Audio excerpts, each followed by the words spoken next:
Hello and welcome to this week's 50 U.S. State Zen Quilt journey that we've been on. I appreciate you so much for being here with me. If this is your first week, welcome, and you are not behind. You can do any or all of the projects when they fit into your schedule. Otherwise, if you've been here from the beginning, I appreciate you. Thank you so much. So this week, we are heading to Georgia. Here is all of the visuals to the supplies that we'll be using that were listed on the front of our video. So I'm just going to go ahead and push all of this off to the side. And all we need is our ruler and our pencil for the moment.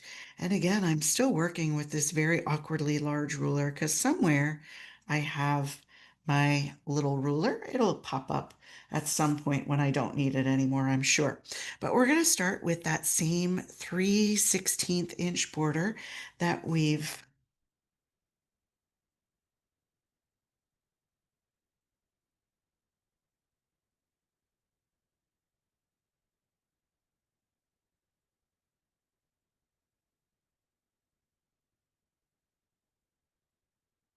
So we're going to start with that same 3/16 inch border that we always start our tile with.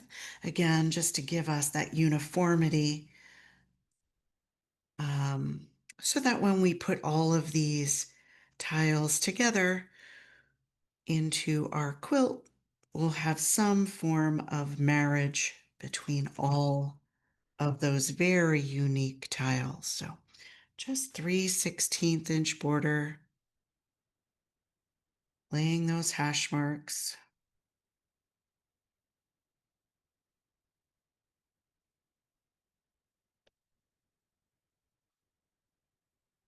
And then once those hash marks are laid, we're just going to go ahead and connect them side to side.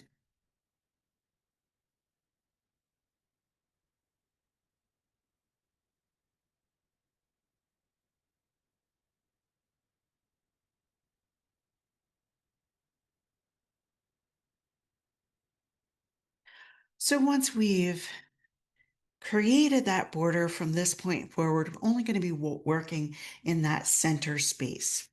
So we're going to just start by adding a hash at every 5/8. So every 5/8 from top to bottom.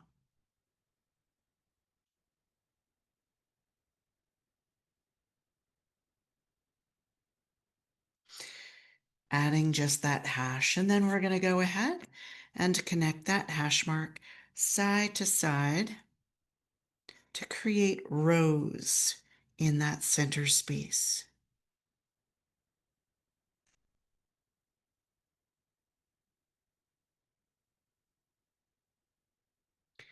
If it's helpful, you can make 2 hash marks on either side in that space just to be sure your lines are even. Okay, so we have these 5 rows, and now I'm going to go ahead and lay my ruler in one of those rows, and again, 5/8 from side to side. Every 5/8 I'm going to lay another hash.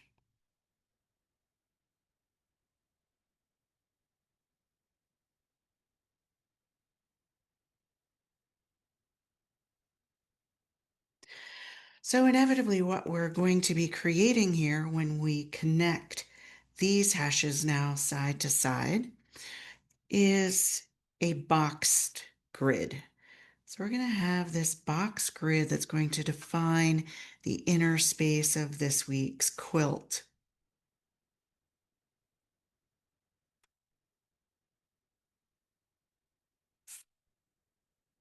And interestingly enough, I believe it's only the second time that it has happened that the book quilt and the puzzle quilt are the same design this week. All right, so book and puzzle both the same. So we're going to go to the top right box of each left corner. So I'm going to keep turning my tile so that the top right box is what we're dealing with in this 4-box section. So this 4 box in the left corner, this top right box, I'm going to add a diagonal from corner to corner to divide that box in half. Then I'm going to turn my tile again, 4 corners in the bottom left of my tile. The top right box is the one that I want to use to divide corner to corner. So always that top right box in the 4 corners, or excuse me, 4 boxes in the bottom left corner.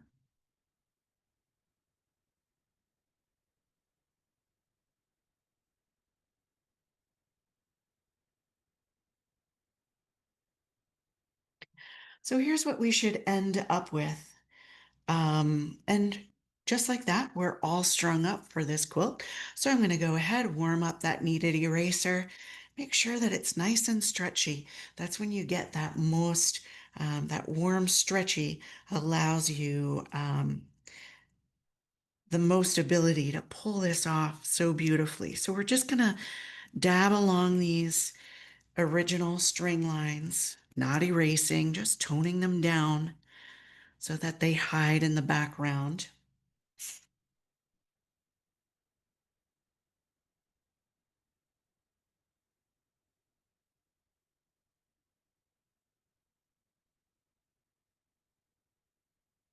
Okay. All right, so here we go. This week I'm going to go ahead and start once again with my tangling.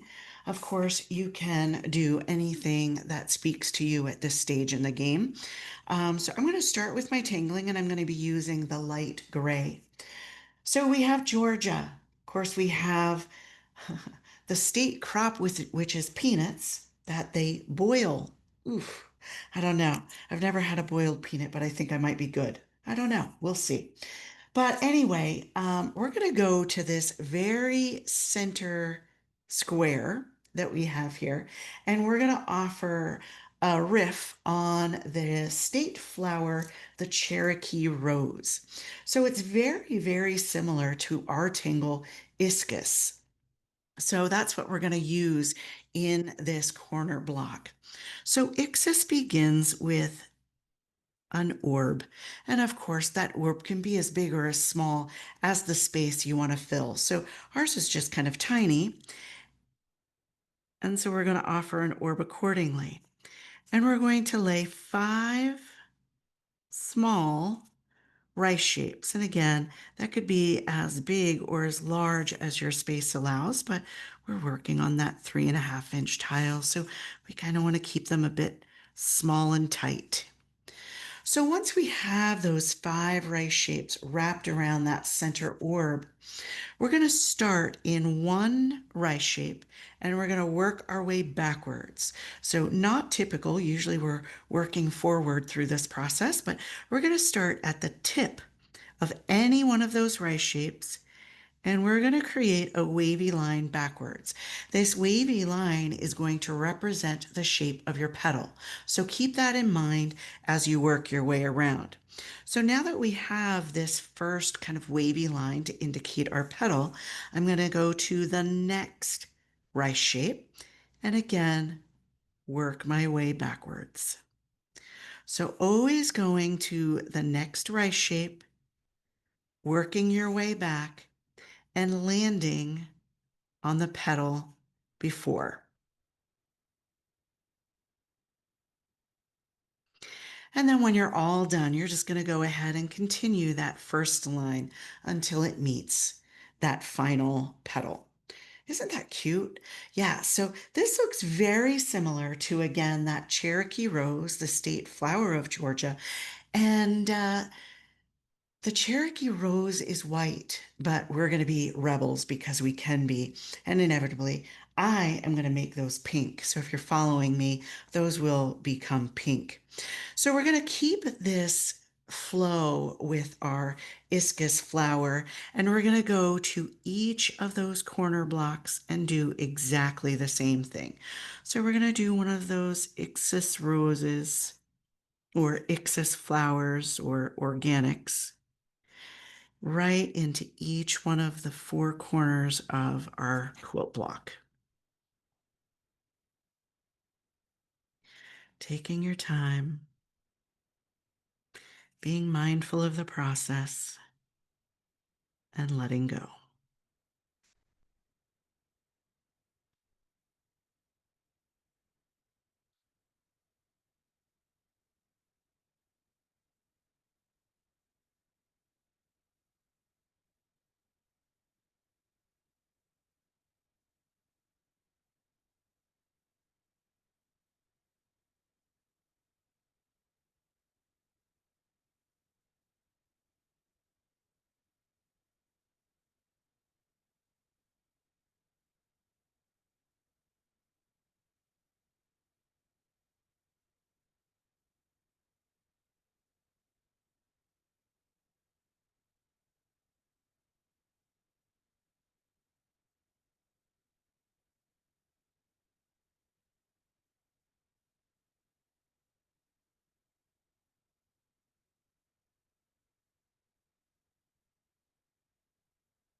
So once you have all of those organics drawn, I forgot to go in and add those kind of petal details. So right along that orb, that center orb, I'm just going to offer a bit of some flicking motion in there to kind of bring that petal to life.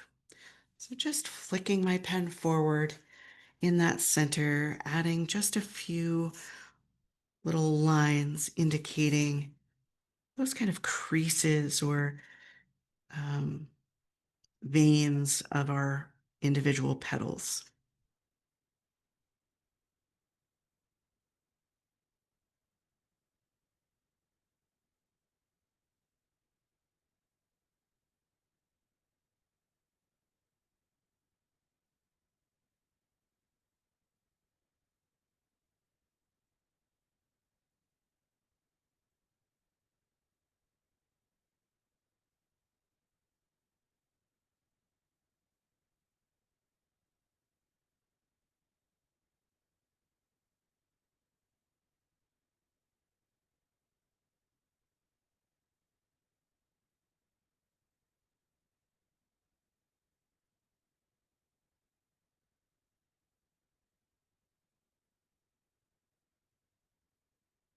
All right, so there is our state flower, our Cherokee rose, so pretty. And again, we don't want any white in our quilt, or at least I don't. And when we can have an option for pink, I'm always going to take it. All right. So we have this center where we have this division tile or division block in each of those four corners around this center.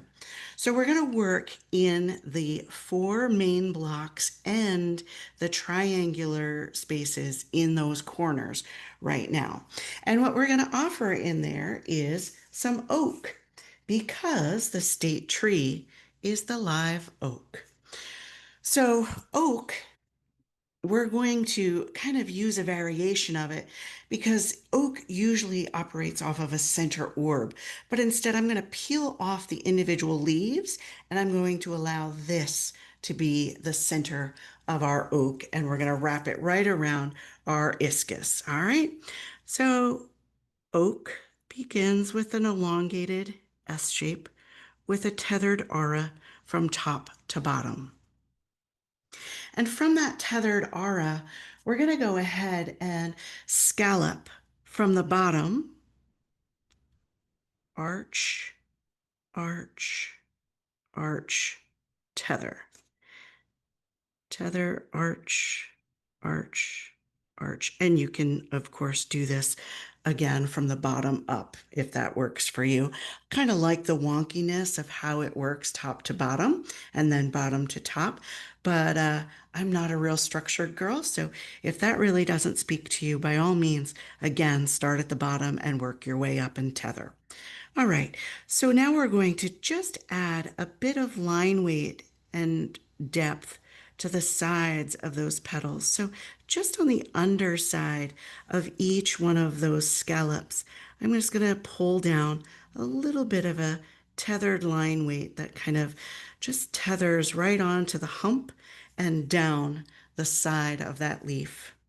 And then in each hump, just adding that little bit of vein work that lands into the scallop on the sides to add that detail.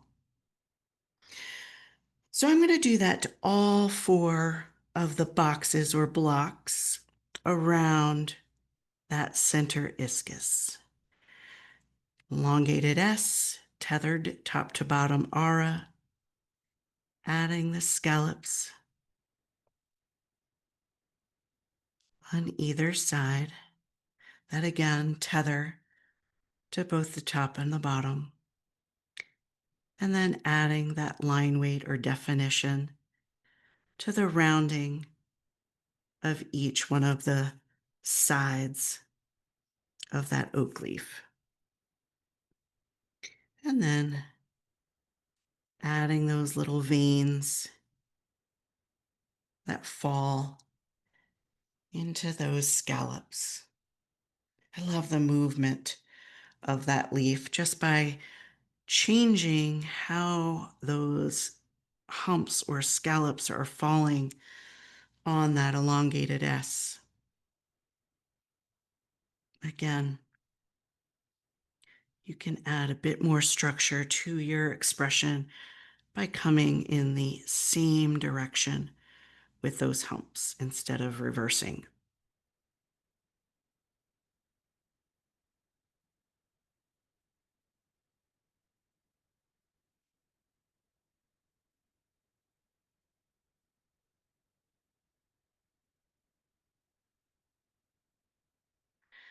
Georgia is known as the Peach State. I guess in saying that out loud, I maybe could have offered a peach color to this tile, but really didn't think that far in advance. So now that I've said that, and if you haven't started your color yet, you can incorporate peach into your overall vision if that speaks to you.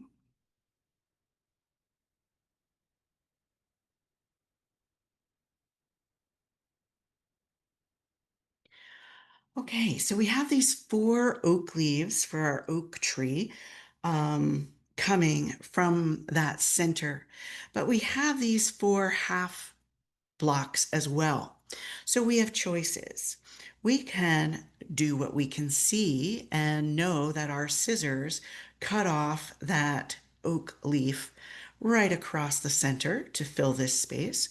We could go corner to corner so that we have more of an opportunity to fill in the whole leaf.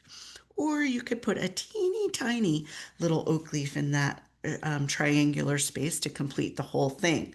I am going to use my go behind. So I'm just going to do what I can see and know that I cut off right in the center of my oak leaf. So the joy of creating our own fabric is you have choices, and whatever you see happening is perfect. So I decided I was cutting my oak leaves off.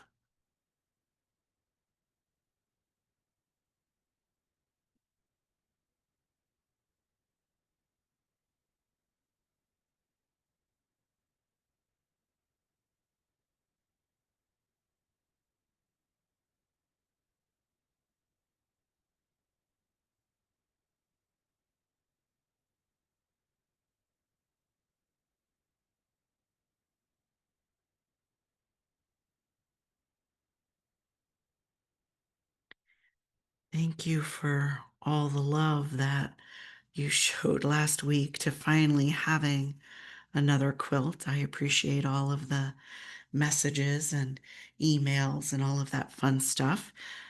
So hopefully I'll be able to continue this journey throughout the summer without any other pauses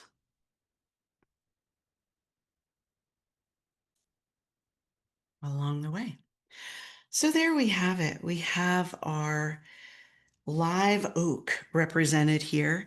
And I'm gonna go back to my iscus because I feel like those center little rice shapes need to be, in my mind, defined a little bit more now that these live oaks have that real strong definition on that line weight. So I'm just gonna go ahead and on the left side of each one of those rice shapes, I'm just going to go ahead and offer a redefine to kind of pull that rice shape back out from the center and give it a different voice. So I'm just going to take that time, add that little detail. These tangles on our fabric aren't very detailed because it's really not necessarily about the tangling details, as it will get lost in all of the color and sewing and all of that stuff. So it's more just a basic overall general tangle that we're offering into the background fabric of these beautiful quilts. With that said, I do like that those rice shapes are popping just a little bit more. All right. So here we have, oh, I notice that I didn't do I didn't do my iscus in our center blocks. So that's where we're headed, heading into the center of each one of those rows and adding yet another iscus into that center box. So what we should have left is just this channel around our corners and that big center piece.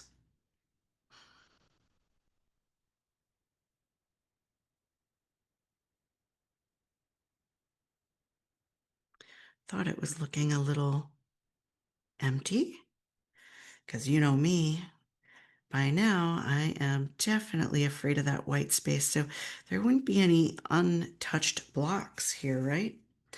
All right, so just going in, adding those remaining iscus into those center blocks again.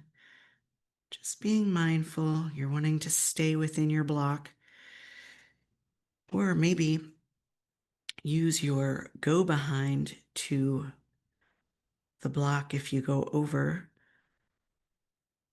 so that you can visually see the cut of your scissors, right?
I think after next week, we'll have an even number of tiles. That would be a really great opportunity to just lay those tiles out and see where we really are on this journey. Um, I know one thing that I need to be mindful of is notice there's a lot of blue blocks. So we need to start introducing some new colors into this mix, but not this week. Actually, it is this week. So here we go around this corner. Interestingly enough, again, super fun in finding tangles that kind of relate and work with the facts that you find, right? So, the state vegetable for Georgia is the Vidalia onion. So, around this arch, we're going to add the tangle onion. Super fun. So, first things first, we're going to go ahead and outline our string line just along the outside. So the outside of that arch, that top string line, we're going to go ahead and define. And then I'm only going to focus on this bottom box right here. And in the center, I'm going to offer a channel right in the center-ish of that box. And then on the right side of that box, I'm going to redefine my string line and offer another channel.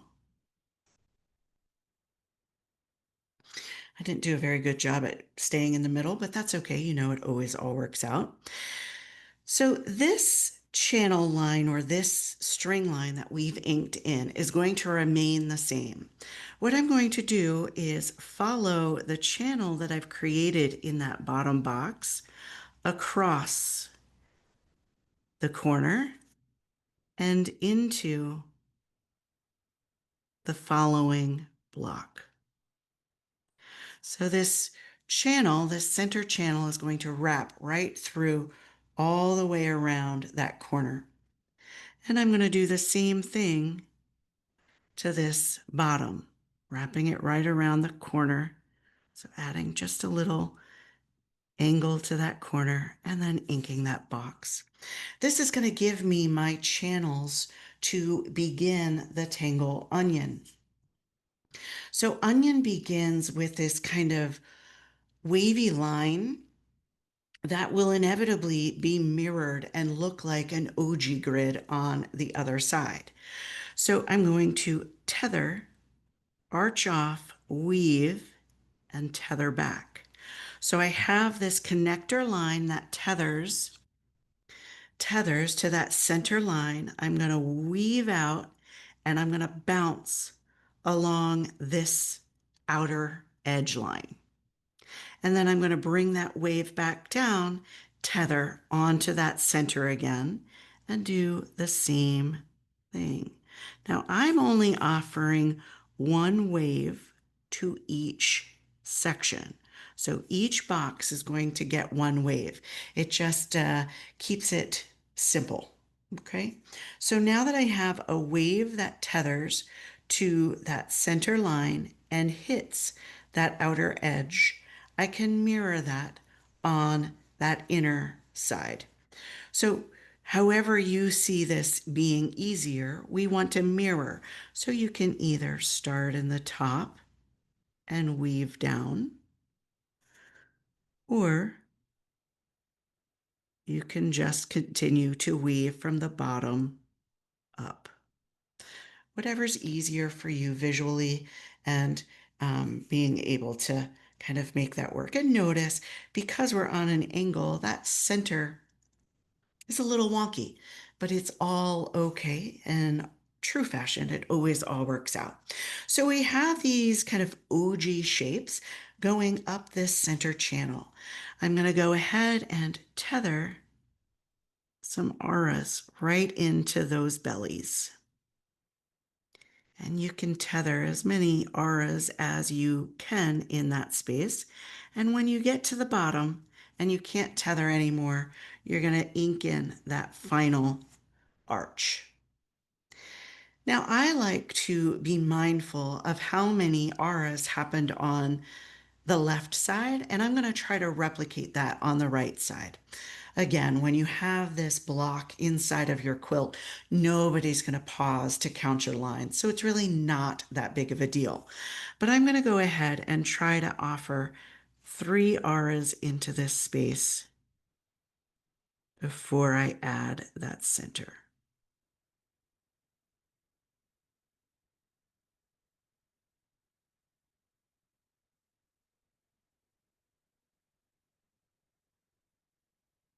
All right.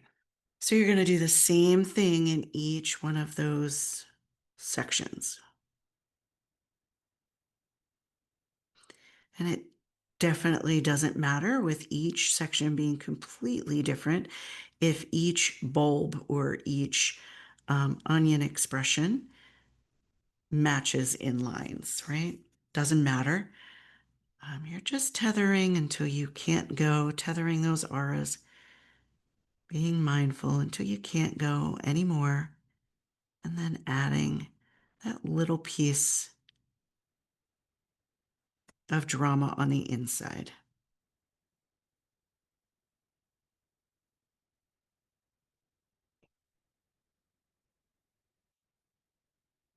Okay. So we have our channel of onions. Can you see them? Cute. Already formed. But now we have this space along the outside of those onion channels. So across I'll just do a whole one so you can see, and then I'll come back to use my go behind. So across the hump of one bulb of onion to the next, I'm going to add a small little arch and add some drama into that arch. And then I'm going to add another arch, and I'm going to continue until I can't go anymore. Now, in true step out fashion, these arches are pretty thick and inked in. I don't want it to be my focal point, so I'm going to try to be gentle with that redefine so that you're not only seeing the onion in this quilt block, right? We have some beautiful tangles happening here. So I'll redefine one time, but I don't want it to be my focal point. And again, when you get to the edge of that block, just fill in what you can see, knowing that our scissors cut right across that onion in the perfect position for our quilt to come alive, right? You're going to do the same thing on the opposite side.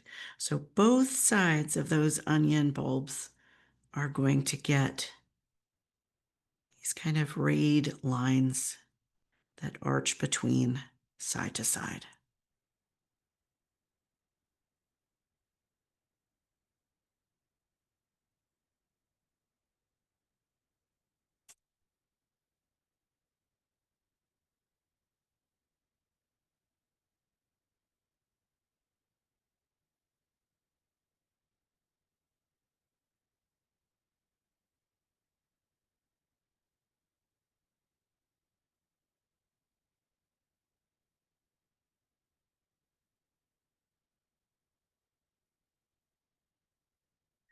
So there we have it. There's our onion that flows between the patterns of our state flower and our state tree. We offer our state vegetable. So I'm going to do the same thing, inking in that arched line across the top. Starting in that bottom box, I'm going to add a line down the center-ish and aura, and then a line right on that string line and aura again. I'm going to take those lines and follow them right across the corner, the diagonal.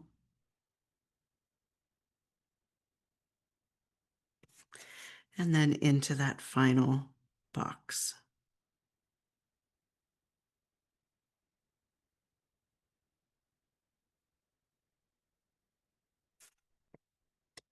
Again, I'm only adding one OG to each box, so tethering, waving up,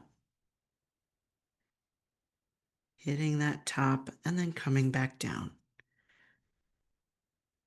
And then mirroring on the other side, however it's most comfortable for you to achieve that mirror. Tethering those auras into those bulbs till we can't go anymore. And then adding a little drama in that final aura.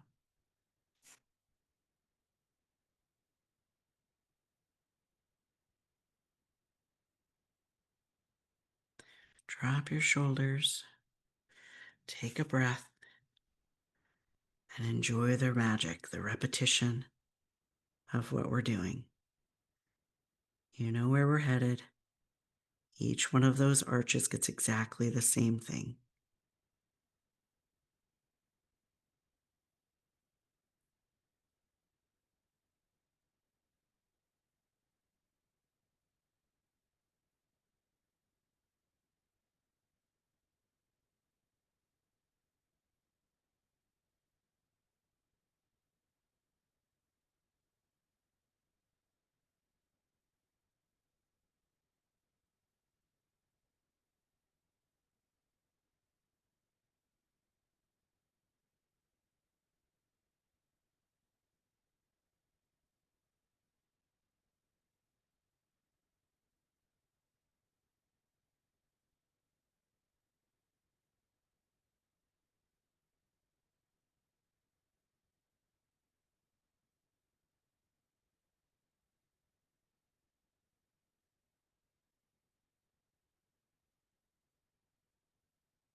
Take your time.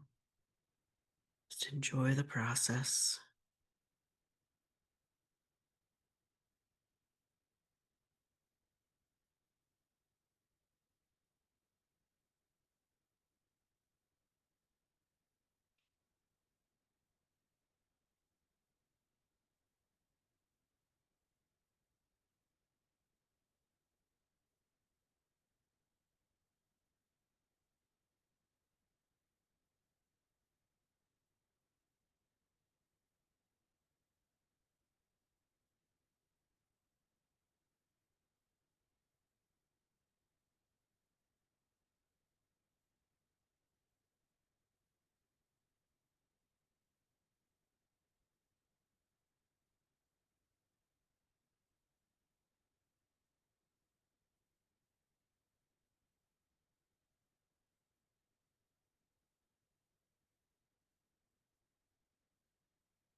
If you've never been to Georgia, I highly, highly, highly recommend Savannah and its beautiful culture, lots of art.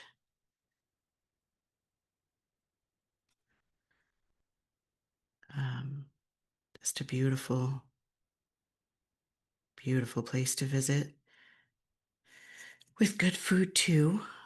Um, and of course, we can't talk about Savannah without the Savannah bananas, right? um, it's kind of like the Harlem Globetrotters for baseball. If you don't know about them, they're just a theatrical riot on the baseball field and just a fun night out. Even if you don't like baseball, myself, uh, fit into that category for sure. But it's just funny to see people having fun and being lighthearted.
As we come to finishing up our onion expression, offer yourself one more big, deep breath. Your body thanks you. It's amazing what one good breath can do to your body.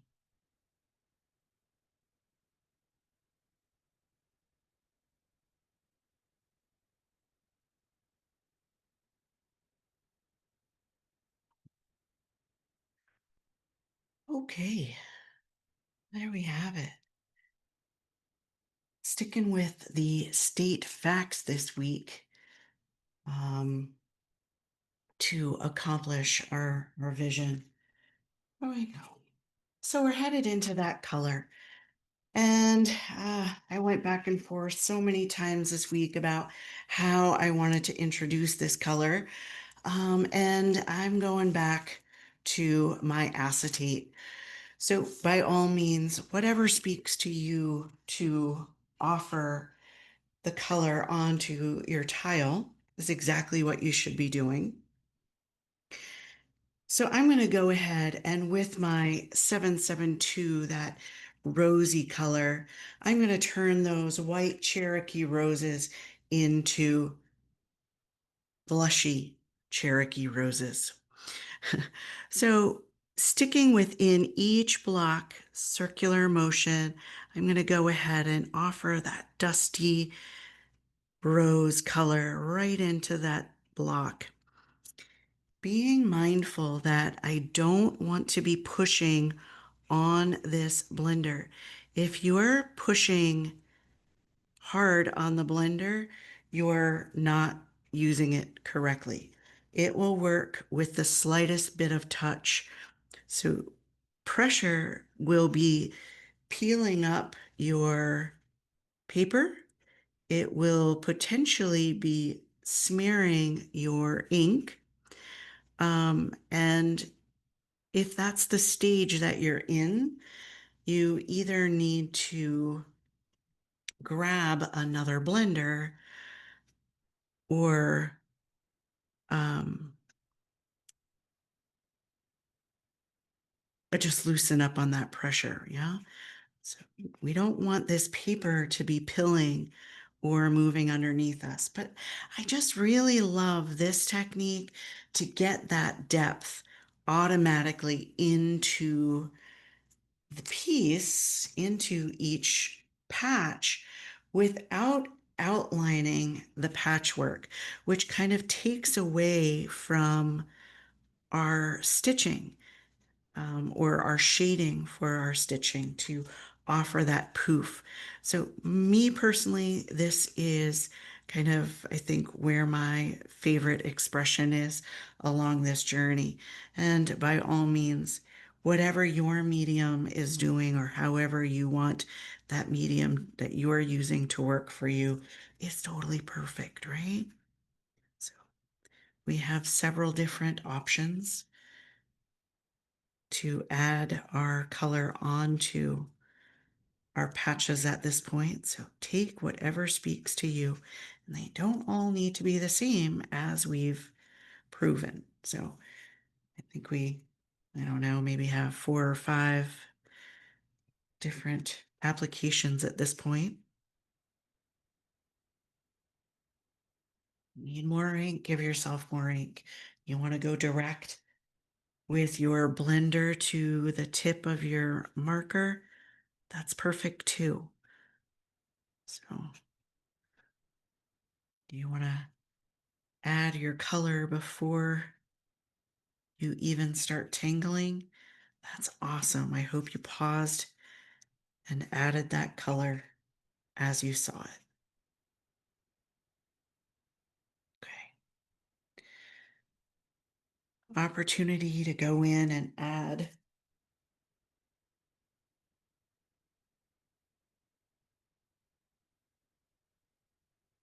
any more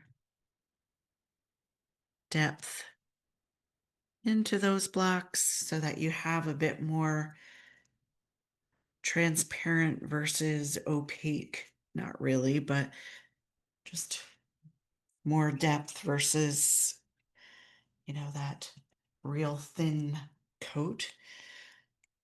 Yeah, so there is our pink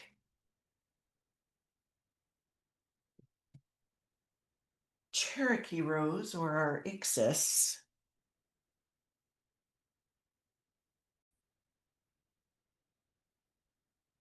Okay, so I'm going to move on to my 991, that yellow. And again, I'm going to offer the same technique. I'm going to go to that acetate and lay my palette down, making sure, of course, that my blender is clean from any of the pink or whatever color you just opted to use. And I'm going to go right into that onion. Oh, I noticed that I missed one of my iscus. That's okay. I'll go back in and do that. Right now, I'll stick with my yellow, adding that light yellow into that onion. Circular motion if you're following me, so that you can kind of manipulate this color, spread it out lightly across that section.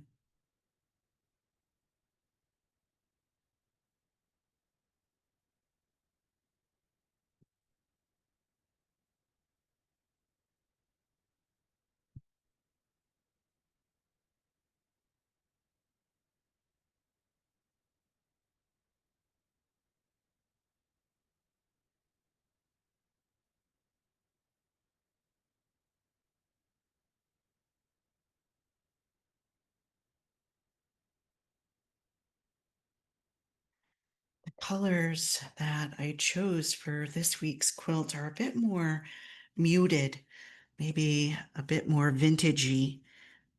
So these fabrics are,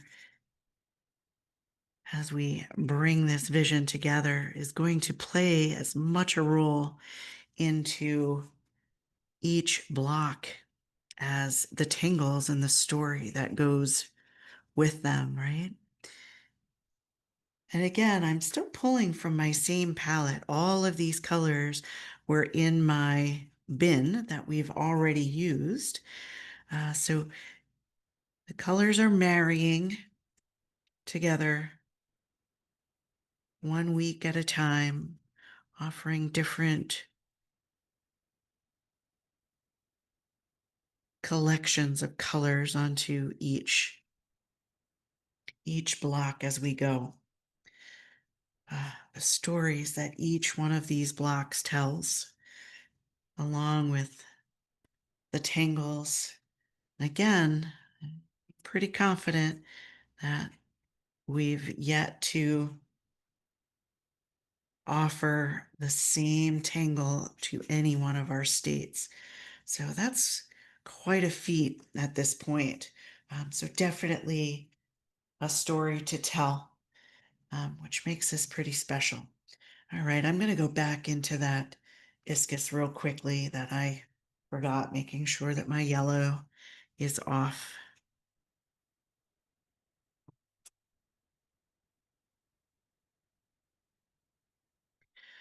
You know, I said that I didn't pull any peach, and certainly I didn't, but this rosy color on our iscus could very well apply without too much imagination. So I'm happy to be seeing that come together. All right, so I'm going to head to that 098, that green color, and those oak leaves are going to get this kind of really deep, almost ferny green color. So going to make these a bit deep, but they're going to come out softer again because I'm using my palette.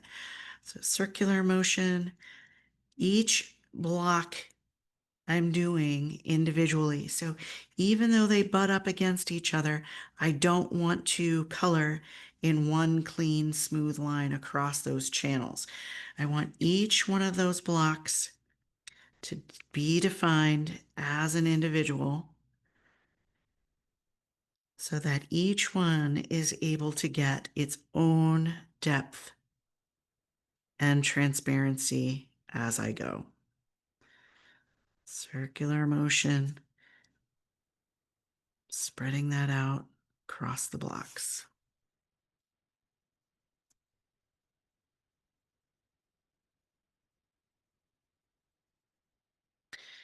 I see a beautiful baby blanket in this quilt this week, this block.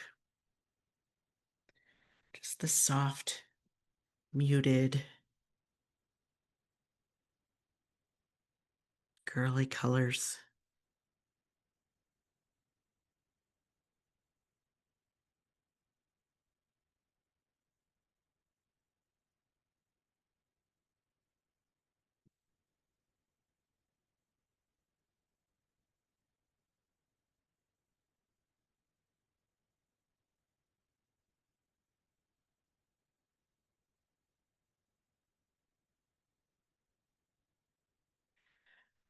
Oh, so pretty. And again, any opportunity you want to take, just add some more depth and variation into those little patches. Personally, I think the better. Um, I don't look for that smooth overall color. I like more of that texture where those highlights and lowlights kind of play together in that whole vision. All right, well, we're all colored up. You know what? I'm just going to go this week and offer our color to the edges. And I'm going to use that 098 right to the edge of my tile. And I'm going to use that green As my border and my corners, I'm going to use that yellow.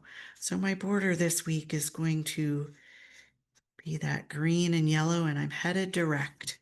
So you can, again, use that acetate blending method or any other method that you see.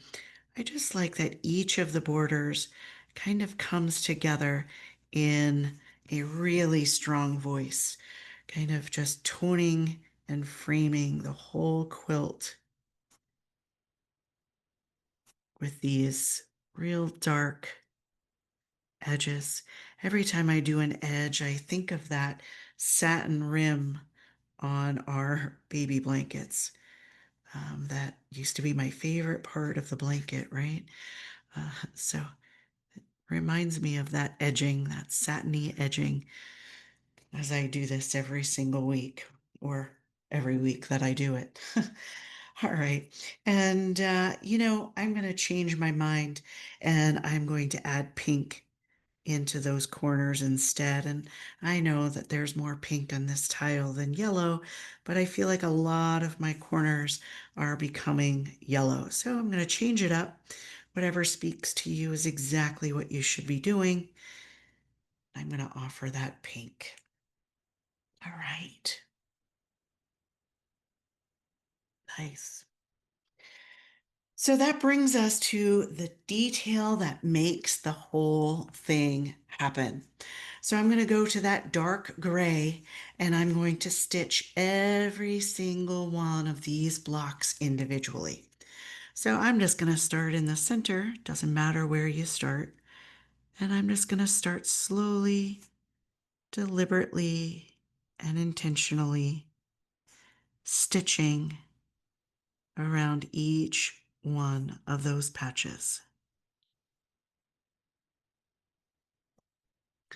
The more slowly and deliberately you offer this pen stitching, the cleaner, crisper, smoother your lines become.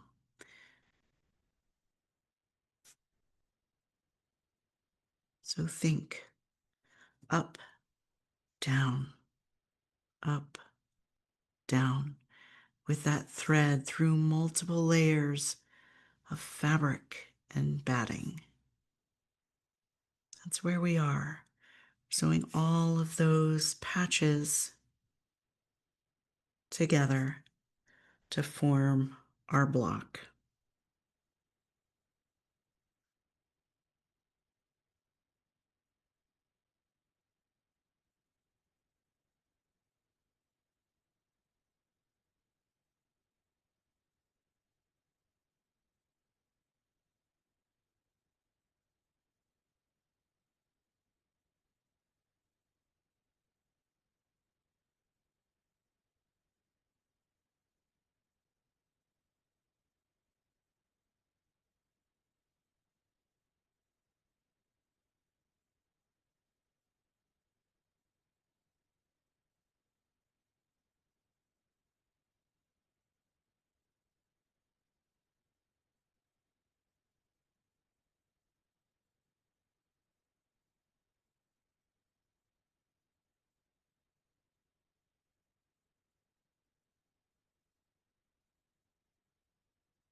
Check in on those shoulders. Drop those shoulders down away from your ears.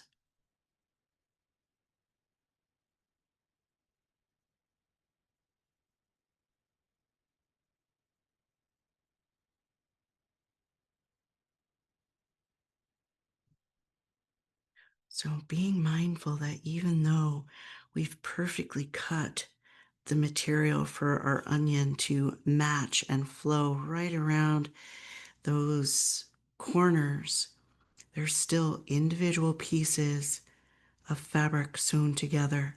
So that block, that triangle, and that block coming together to form that arch right around our corner space is still three different pieces of material.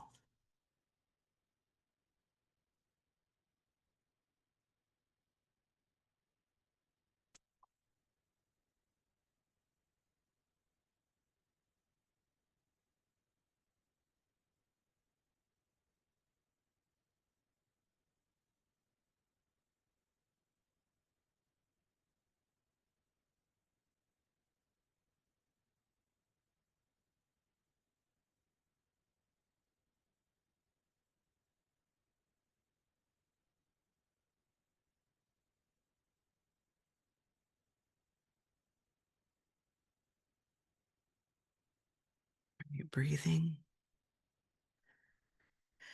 Offer yourself that breath. Yeah, your body thanks you. Check in on those shoulders. This part can be a bit intense. Yeah. So drop those shoulders. Offer yourself a smile and loosen up those cheeks. Yeah. It's coming together. We're almost there. Take your time and enjoy the process.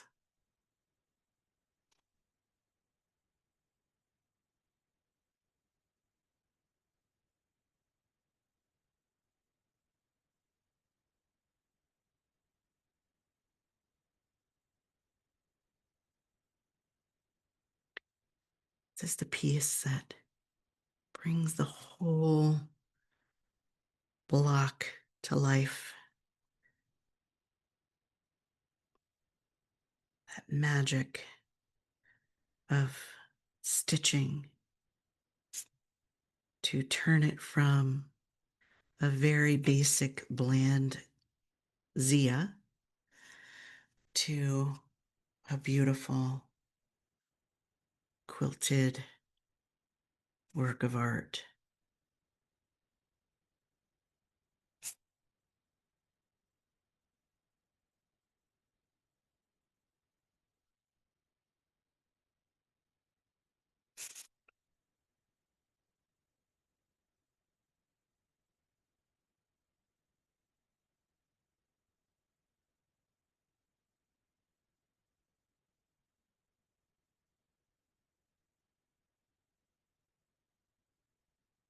No idea what number quilt we're on, or what number block, I guess I should say, we're on. But I do know it's been quite the journey.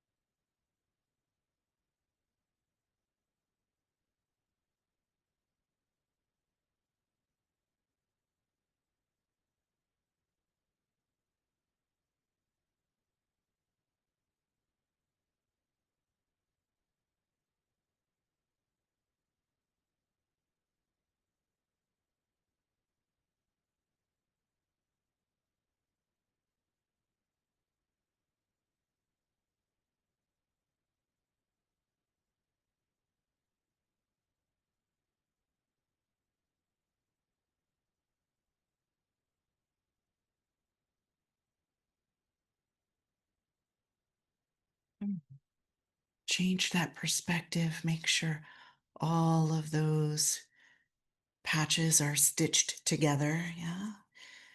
If you pick this up right now, it's all one piece. And then we're going to go to that border, adding our stitching to that border.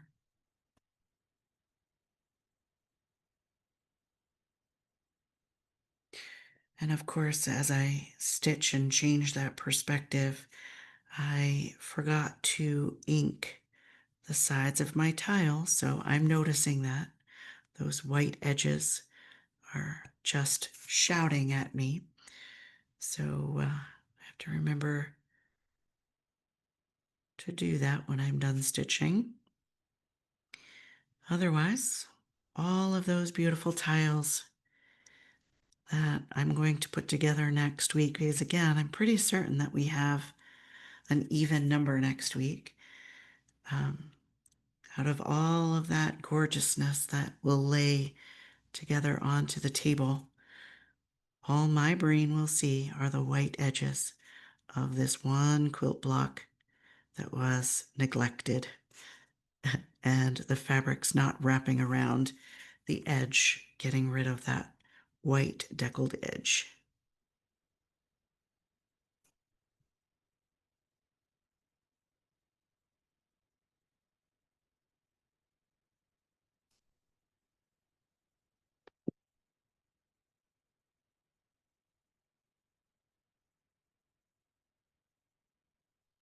So that's what I'm going to do. I'm just going to go ahead and pick that tile up, add my green edging to the sides of that tile and get rid of that bright white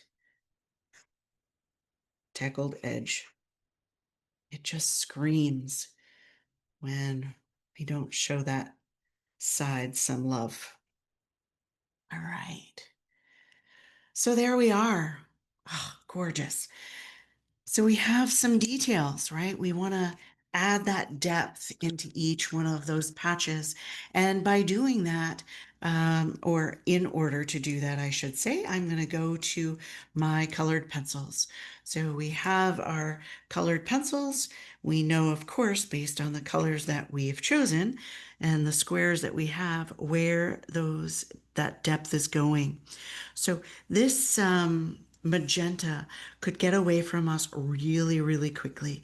So light circular motions right around the edge of that stitching show that shadow of that needle coming in and out, that pucker of each one of those stitches forming that shadow right around the edge.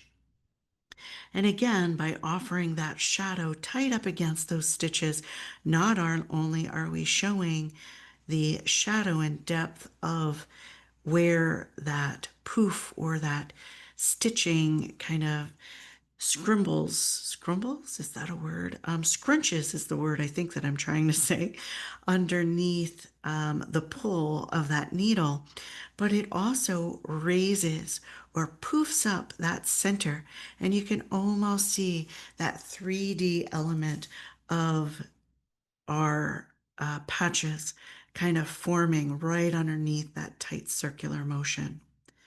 So tight against those stitches. And I think that this is why that blending through the acetate is my favorite, because this process right here has the biggest voice and the biggest impact with this color technique. Um, but that doesn't make it right or wrong. It's just the one that speaks to me. So, however you are creating your blocks, it's absolutely perfect and beautiful.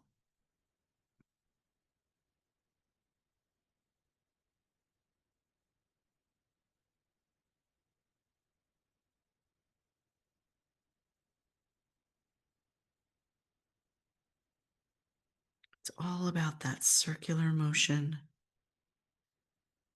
so that it kind of tapers out and softens up, not a back and forth motion that remains kind of stagnant and stays tight and put. We want this to kind of roll around the outer edge haphazardly almost, and just allow those circles to populate that stitch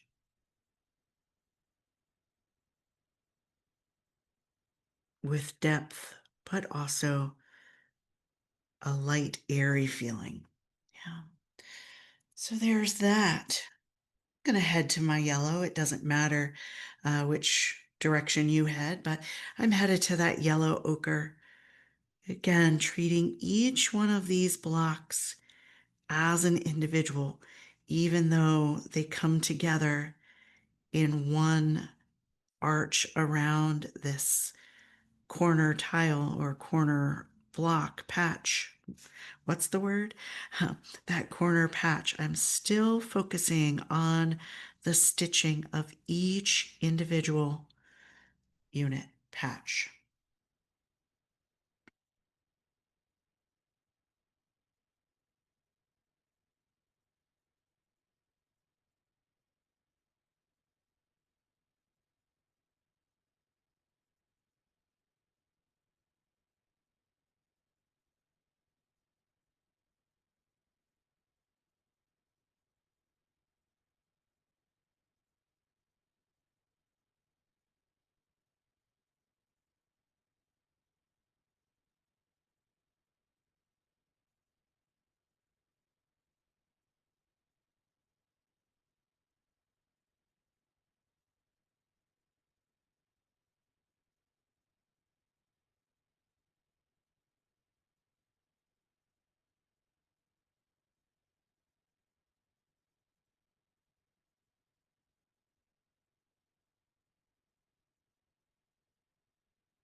Loving how this one's coming together.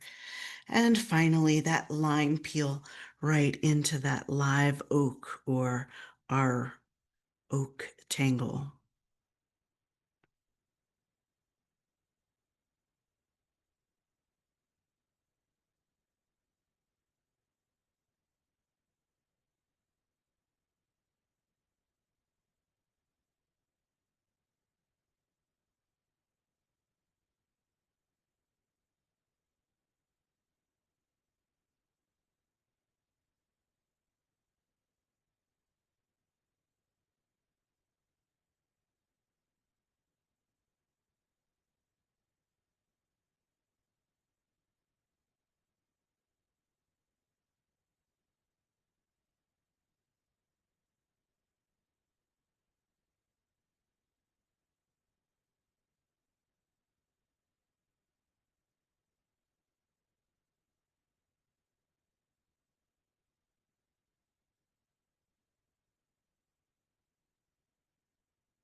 There you go. Change your perspective.